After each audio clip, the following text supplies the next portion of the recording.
All right, for this video, I'm going to go through the settings and then the prices subtab. So again, the previous two videos, if you've been following along, we went through this operation subtab and then the cost subtab.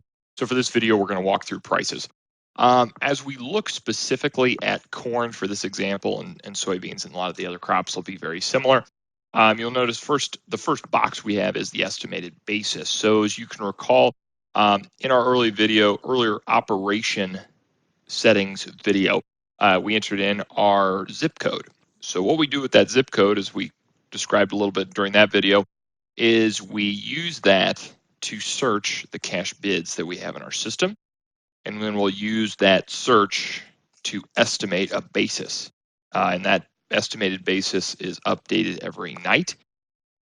And basically where we use that in the application is for your unpriced bushels. So anything that's unpriced, if we're looking at this current growing season, we're going to take the futures price minus the basis to mark that to market.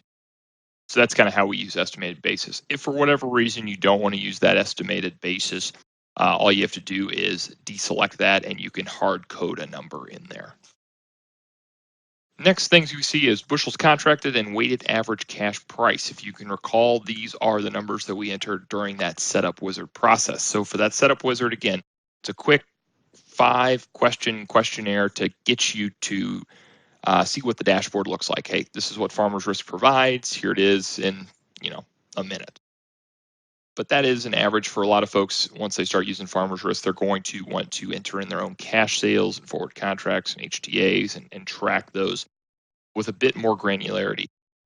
So basically, this number right here, if we go back to the time you initially opted for your and put the information in for the setup wizard, and you went to the dashboard,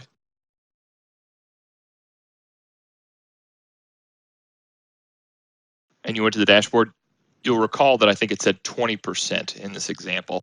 We had 20% of our cash market. The reason we're seeing 4% right now is because in cash sales, I've already entered a contract. I've already entered a cash sale in here. So once someone goes in and enters their first cash sale, we are going to override that, that initial bushels and average price that you put in for the setup wizard. So you can, if you wanted to, you can go in here and delete this, or you could leave it as like this. And again, once you enter that first cash sale, this will kind of disappear off the dashboard.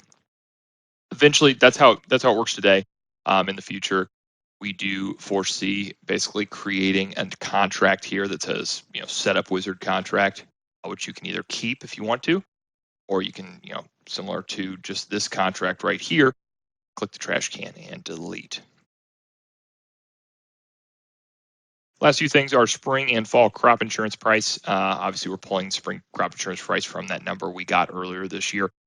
Fall crop insurance price will be available later this year, and we will code that in there as well.